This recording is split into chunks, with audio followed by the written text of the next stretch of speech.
Federalist No. 32. The same subject continued, concerning the general power of taxation.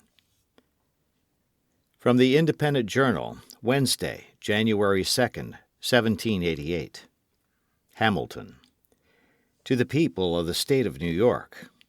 Although I am of opinion that there would be no real danger of the consequences which seem to be apprehended to the state governments from a power in the Union to control them in the levies of money, because I am persuaded that the sense of the people, the extreme hazard of provoking the resentments of the state governments, and a conviction of the utility and necessity of local administrations for local purposes would be a complete barrier against the oppressive use of such a power.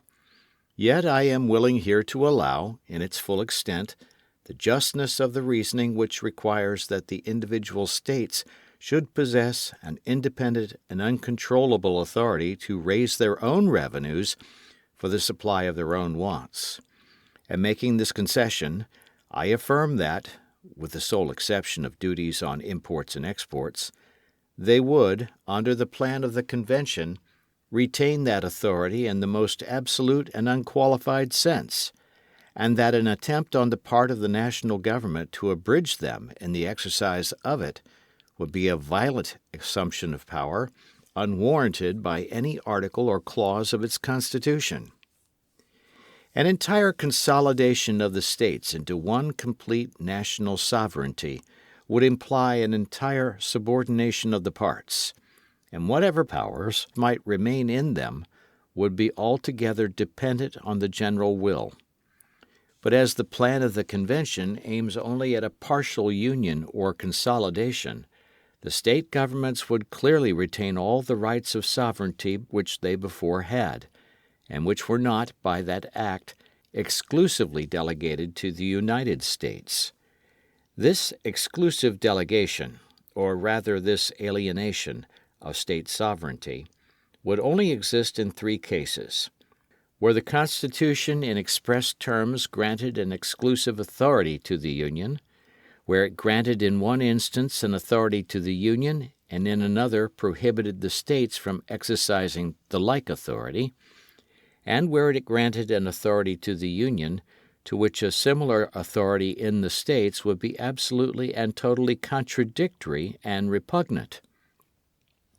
I use these terms to distinguish this last case from another which might appear to resemble it, but which would, in fact, be essentially different. I mean where the exercise of a concurrent jurisdiction might be productive of occasional interferences in the policy of any branch of administration, but would not imply any direct contradiction or repugnancy in point of constitutional authority. These three cases of exclusive jurisdiction in the federal government may be exemplified by the following instances. The last clause but one in the 8th section of the first article provides expressly that Congress shall exercise exclusive legislation over the district to be appropriated as the seat of government. This answers to the first case.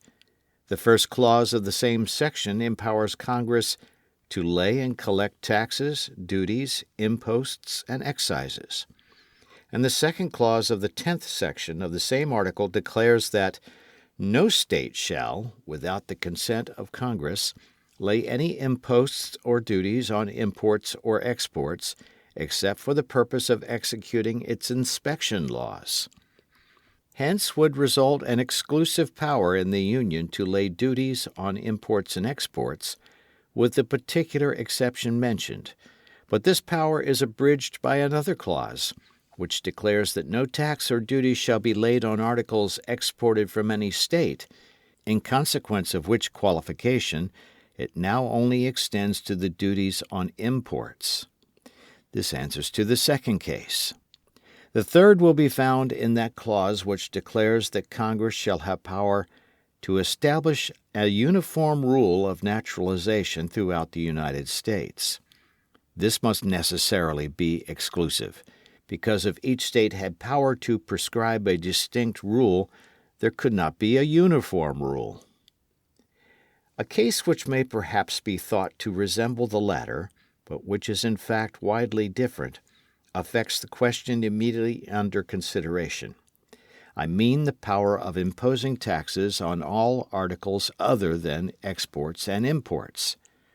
This, I contend, is manifestly a concurrent and co-equal authority in the United States and in the individual states. There is plainly no expression in the granting clause which makes that power exclusive in the Union. There is no independent clause or sentence which prohibits the states from exercising it. So far is this from being the case that a plain and conclusive argument to the contrary is to be deduced from the restraint laid upon the states in relation to duties on imports and exports.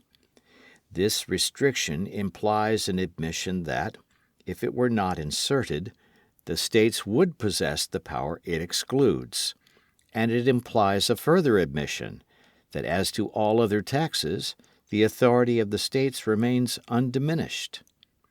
In any other view it would be both unnecessary and dangerous. It would be unnecessary because if the grant to the Union of the power of laying such duties implied the exclusion of the states, or even their subordination in this particular, there could be no need of such a restriction. It would be dangerous because the introduction of it leads directly to the conclusion which has been mentioned, and which, if the reasoning of the objectors be just, could not have been intended. I mean that the states, in all cases to which the restriction did not apply, would have a concurrent power of taxation with the Union. The restriction in question amounts to what lawyers call a negative pregnant, that is, a negation of one thing and an affirmance of another. A negation of the authority of the states to impose taxes on imports and exports, and an affirmance of their authority to impose them on all other articles. It would be mere sophistry to argue that it was meant to exclude them absolutely from the imposition of taxes of the former kind, and to leave them at liberty to lay others subject to the control of the national legislature. The restraining or prohibitory clause only says that they shall not, without the consent of Congress, lay such duties. And if we are to understand this in the sense last mentioned, the Constitution would then be made to introduce a formal provision for the sake of a very absurd conclusion, which is, that the states, with the consent of the national legislature, might tax imports and exports, and that they might tax every other article unless controlled by the same body. If this was the intention, why not leave it, in the first instance, to what is alleged to be the natural operation of the original clause, conferring a general power of taxation upon the Union? It is evident that this could not have been the intention, and that it will not bear a construction of the kind. As to a supposition of repugnancy between the power of taxation in the states and in the Union, it cannot be supported in that sense which would be requisite to work an exclusion of the states. It is indeed possible that a tax might be laid on a particular article by a state which might render it inexpedient that thus a further tax should be laid on the same article by the Union, but it would not imply a constitutional inability to impose a further tax. The quantity of the imposition, the expediency or inexpediency of an increase on either side, will be mutually questions of prudence, but there would be involved no direct contradiction of power. The particular policy of the national and of the state systems of finance might now and then not exactly coincide, and might require reciprocal forbearances. It is not, however, a mere possibility of inconvenience in the exercise of powers, but an immediate constitutional repugnancy that can by implication alienate and extinguish a pre-existing right of sovereignty. The necessity of a concurrent jurisdiction in certain cases results from the division of the sovereign power, and the rule that all authorities, of which the states are not explicitly divested in favor of the Union, remain with them in full vigor, is not a theoretical consequence of that division, but is clearly admitted by the whole tenor of the instrument which contains the articles of the proposed Constitution. We there find that, notwithstanding the affirmative grants of general authorities, there has been the most pointed care in those cases where it was deemed improper that the like authorities should reside in the States, to insert negative clauses prohibiting the exercise of them by the States. The 10th section of the first article consists altogether of such provisions. This circumstance is a clear indication of the sense of the Convention, and furnishes a rule of interpretation out of the body of the Act which justifies the position I have advanced and refutes every hypothesis to the contrary. Signed, Publius.